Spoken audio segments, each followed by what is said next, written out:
तो जय हिंद, नमस्कार साथियों, स्वागत है मेरा इस छोटे से चैनल में। तो आज हम जीव विज्ञान के टॉप 150 प्लस एमसीक्यूज देखने वाले हैं। तो आइए देखते हैं। ये मैंने कुछ नोट्स बनाए हैं मेरे, जो मेरे को लगा इम्पोर्टेंट है, और ये पूरे एनसीईआरटी प्लस जितने भी एग्ज़ाम हुए हैं यूपीएससी, एमपीएससी, एमपीएसआई, आरपीएफ, उन सब से लिए गए हैं, है ना। तो आइए देखते हैं अपन 150 प्लस एमसीक्यू जो मोस्ट इम्पोर्टेंट है, और ये पूरा जीव विज्ञान का निचोड़ है। तो आइए देखते हैं। तो इसमें पहला क्वेश्चन है, आपको यहाँ स्क्रीन पे आता होगा, ठीक है। तो स्क्रीन पे आता होगा, ठीक है। वयस्क मानव में कितनी हड्डियां होती है? ऑप्शन है 206, 639, 300, 270। वयस्क मानव में कितनी हड्डी होती है? तो देखिए, वयस्क मानव में 206 हड्डियां होती है, ठीक। 639 पसलियां होती है। देखिए दूसरा प्रश्न, मानव शरीर की सबसे लंबी अस्थि कौन सी है? ऑप्शन है मैंडिबल, स्टेपिस, फीमर, मेलिमस। चलो बताइए जल्दी से। तो इसमें सबसे लंबी अस्थि होती है हमारी फीमर अस्थि, ठीक। भोजन का पाचन कहाँ से प्रारंभ होता है?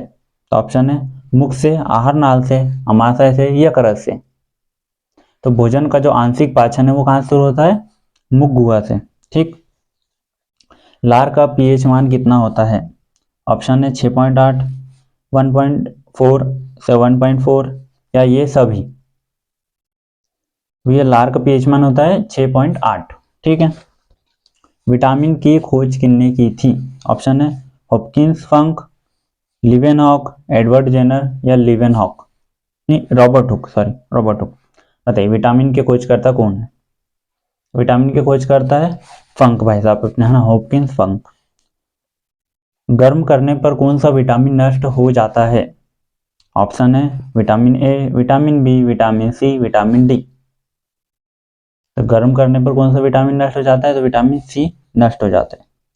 निम्न में से कौन सा संक्रामक रोग है? देखिए, टीबी, एड्स, रेबीज, पोलियो। बताइए इनमें से संक्रामक रोग कौन सा है जो फैलता है, ठीक। तो संक्रामक रोग है भाई इसमें कौन? टीबी, एड्स, रेबीज, पोलियो, ये सब वायरस है, ठीक। निम्न में से कौन सा वायरस रोग? अब वायरस आ गया। देखिए, कुष्ठ, टाइफाइड, हैजा, डेंगू, इनमें से कौन सा वायरस रोग है? देखिए, कुष्ठ, टाइफाइड, हैजा और डेंगू अलग है, ठीक है। डेंगू वायरस है और कुष्ठ, टाइफाइड, हैजा जीवाणु, विषाणु है। जीवाणु विषाणु पर आप बोलेंगे तो मैं एक बहुत बेहतरीन ट्रिक से आपको पूरे रोग और उनके कमी और जिनसे होते हैं वो सब आपको बता दूंगा अगली वीडियो में, ठीक है। देखिए, दूषित जल व भोजन के कारण कौन सा रोग होता है? देखिए, चेचक, एड्स, हैजा, या इनमें से कोई नहीं। दूषित जल और भोजन से कौन सा रोग होता है? चेचक, एड्स, हैजा, कोई नहीं। देखिए, एड्स तो आपको पता भी है ना, हैजा होता है ना। हैजा दूषित जल व दूषित भोजन से हैजा रोग होता है। देखिए, निम्न में से कौन सा निम्न में से कौन सा कौन ऊर्जा प्रदान नहीं करता? निम्न में से कौन ऊर्जा प्रदान नहीं करता? कार्बोहाइड्रेट, वसा, प्रोटीन, विटामिन। निम्न में से कौन ऊर्जा प्रदान नहीं करता? तो देखिए भाई, ऊर्जा जो है विटामिन प्राप्त नहीं करता। अरे सॉरी सॉरी सॉरी, निम्न में से कौन ऊर्जा प्रदान नहीं करता है ना, तो विटामिन ऊर्जा प्रदान नहीं करता भाई, ठीक है। देखिए, WHO के अनुसार कितनी कैलोरी पुरुष को लेनी चाहिए? WHO के अनुसार कितनी कैलोरी पुरुष को लेनी चाहिए? 2100 कैलोरी, 2400 कैलोरी, दोनों या दोनों नहीं? देखिए, पुरुष को 2400 कैलोरी WHO के अनुसार और महिलाओं को 2100 कैलोरी लेनी चाहिए, ठीक है। दूध की शर्करा कौन सी है? देखिए, माल्टोज, सुक्रोज, लैक्टोज, या फ्रक्टोज। दूध की शर्करा बोल रहे हो, लैक्टोज, है ना। लैक्टोज दूध की शर्करा है, फ्रक्टोज फलों की शर्करा है, ठीक। दूध में कौन सा प्रोटीन पाया जाता है? वो बोल रहे दूध में कौन सा प्रोटीन पाया जाता है? दूध में casein protein, keratin protein, soya protein, या आयोसिन प्रोटीन। तो दूध में केसिन प्रोटीन पाया जाता है और केरेटिन प्रोटीन तो नाखून बालों में पाया जाता है, ठीक। अगर वीडियो अच्छा लग रहा है तो वीडियो को लाइक और चैनल को सब्सक्राइब प्लीज कर दीजिए, बहुत मेहनत लगती है बनाने में, ठीक। तो देखिए, इनमें से किसे दान किया जाता है? कोण, रोड, कॉर्निया, या रेटिना। देखिए, नेत्र से संबंधित प्रश्न है, ये इंपॉर्टेंट। तो कॉर्निया को हम दान करते हैं। ठीक, एक स्वस्थ मनुष्य की सुनने की क्षमता कितनी होती है? ऑप्शन है 0 से 20 हर्ट्ज तक, 20 से 20,000 हर्ट्ज तक, 20,000 से अधिक, या इनमें से कोई नहीं। देखिए भैया, मानव की जो सुनने की क्षमता होती है वो 20 से 20,000 हर्ट्ज तक ही सीमित है ना। सीमित मतलब जो उनके लिए अच्छे स्वास्थ्य के लिए, उनके मनुष्य कानों के स्वास्थ्य के लिए अच्छी है। ठीक, जीवित कोशिका की खोज किसने की थी? देखिए, जीवित कोशिका बोल रहे, याद रखना, हाँ, Leeuwenhoek, Robert Hooke, Edward Jenner, या इनमें से कोई नहीं। देखना भाई, जीवित कोशिका बोल रहा है वो, मृत कोशिका नहीं बोल रहा। जीवित कोशिका खोज किसने की थी? तो अपने लिवेनहॉक ने की थी, है ना। और सबसे लंबी कोशिका कौन सी है? सबसे लंबी कोशिका कौन सी है? ऑप्शन है आरबीसी, शुक्राणु, अंडाणु, या फिर तंत्रिका कोशिका। सबसे लंबी कोशिका बोल रहा है, कोशिका कौन सी है? तंत्रिका कोशिका। आरबीसी सबसे छोटी भाई, है ना। कोशिका का पावर हाउस किसे कहते हैं? ऑप्शन है लीवर, माइटोकॉन्ड्रिया, लाइसोसोम, एड्रिनल। कोशिका का पावर हाउस किसे कहते हैं? तो माइटोकॉन्ड्रिया को कहते हैं, है ना। सबसे छोटी ग्रंथि कौन सी? सबसे छोटी ग्रंथि यकृत, पीयूष ग्रंथि, हाइपोथैलेमस, या पेनक्रियास। तो सबसे छोटी ग्रंथि कौन सी है? तो पीयूष ग्रंथि है ना। सबसे छोटी ग्रंथि पीयूष ग्रंथि है। जन्म से पहले रक्त का निर्माण कहाँ होता है? जन्म से पहले, जन्म के बाद नहीं, जन्म से पहले रक्त का निर्माण कहाँ था? यकृत, प्लिया में, अस्थिमज्जा में, दोनों में, या दोनों में नहीं। तो जन्म से पहले रक्त का निर्माण कहाँ होता है? यकृत और प्लिया में होता है। एक सेकंड में देख लो कि रिकॉर्डिंग हो रही है नहीं। यस यस यस, हो रही है। तो भाई अभी तक अगर तुमने लाइक नहीं किया तो लाइक कर दीजिए और प्लीज सब्सक्राइब कर दीजिए। तो हम कहाँ थे भैया? देखिए, जन्म से पहले रक्त का निर्माण कहाँ होता है? यकृत, प्लिया में, अस्थिमज्जा में, दोनों में, या दोनों में नहीं। ठीक है, रक्त से पहले निर्माण कहाँ होता है? यकृत और प्लिया में होता है। ठीक, मानव शरीर में औसत मात्रा रक्त की कितनी होनी चाहिए? ठीक है, मानव शरीर में 2 से 3 लीटर, 1.5 लीटर, 5 से 6 लीटर, या इनमें से कोई नहीं। मानव शरीर में औसत मात्रा रक्त की तो 5 से 6 लीटर होनी चाहिए। सर्वग्राही रक्त समूह कौन सा है? सर्वग्राही, सर्वदाता नहीं बोल रहा भाई, सर्वग्राही। सर्वग्राही रक्त समूह कौन सा है?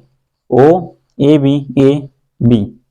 तो ए बी सर्वग्राही रक्त समूह है। ठीक है। सामान्य रक्तदाब कितना होना चाहिए? सामान्य रक्तदाब कितना होना चाहिए? 120, 140 से 90 mm, है ना। 120 से 140 से 90, 120 से 80, 90 से 60, इनमें से कोई नहीं। देखिए, सामान्य रक्तदाब 120 से 80 होना चाहिए, है ना। मांसपेशी का अध्ययन क्या कहलाता है? देखिए, ऑस्टियोलॉजी, कॉन्ड्रोलॉजी, सार्कोलॉजी, या गैस्ट्रोलॉजी। सार्कोलॉजी, मांसपेशी का अध्ययन साइकोलॉजी। अगर आप अध्ययन अच्छे से पढ़ना चाहते हैं तो इसी यूट्यूब चैनल में मैं कमेंट बॉक्स में लिंक डाल दूंगा, उसमें अध्ययन मैंने बहुत ही अच्छे तरीके से आपको पता है। देखिए, मांसपेशियों का अध्ययन जैसे इन्होंने बोला, तो मांस कहाँ के लोग खाते हैं? सार्क, सार्क एक संगठन का नाम है। सार्क में बहुत ज्यादा मांस खाते हैं, तो वो ट्रिक्स हम याद करे थे। अगर आपको देखना है तो कमेंट बॉक्स में लिंक है ना। डेंगू बुखार होने पर मानव शरीर में किसकी कमी होती है? डेंगू बुखार होने से मानव शरीर में किसकी कमी हो जाती है? तो ऑप्शन है विटामिन, प्रोटीन, प्लेटलेट्स, या पानी। तो प्लेटलेट्स की कमी हो जाती है डेंगू बुखार के होने से, है ना। डेंगू बुखार के होने से।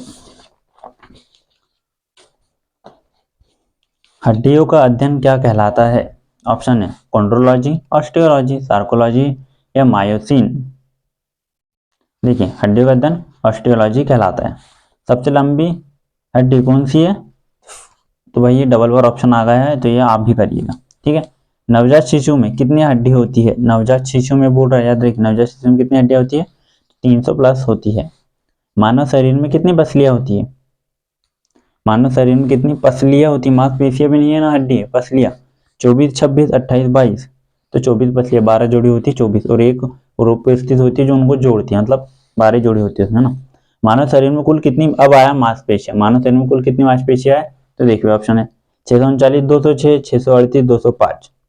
पसलियां और मांसपेशियां दोनों अलग अलग है भाई। हाँ, मांसपेशियां 639 होती है मानव शरीर में। हड्डियों को मजबूत कौन सा विटामिन बनाता है? कौन सा विटामिन है जो हड्डियों को मजबूत बनाता है? तो वो विटामिन डी है। ठीक। सबसे मजबूत हड्डी कौन सी होती है? मानव शरीर में सबसे मजबूत हड्डी कौन सी होती है? फीमर, क्लेविकल, स्केपुला, या मैंडिबल। सबसे मजबूत हड्डी मानव शरीर की जो है मैंडिबल, जो जबड़े में होती है ना अपनी, वो मैंडिबल है। ठीक। हड्डियों में कौन सा प्रोटीन पाया जाता है? देखिए, आयोसिन protein, chondrin protein, myosin protein, या इनमें से कोई नहीं। हड्डियों में बोल रहा है, हड्डियों में कौन सा, हड्डी मतलब अस्थि, अस्थि में कौन सा प्रोटीन है। अब यार वहाँ ऐसा नहीं आएगा कि अस्थि हड्डी, थोड़ा बहुत तो घुमा के देखा ना, इसलिए मैंने तुमको हड्डी कर दिया, अस्थि। ठीक है, अस्थि में कौन सा प्रोटीन होता है, तो आयोसिन प्रोटीन अस्थि में होता है। गले में कौन सी ग्रंथि पाई जाती है, देखिए अचल ग्रंथि, कब्जा ग्रंथि, थायराइड ग्रंथि, इनमें से कोई नहीं।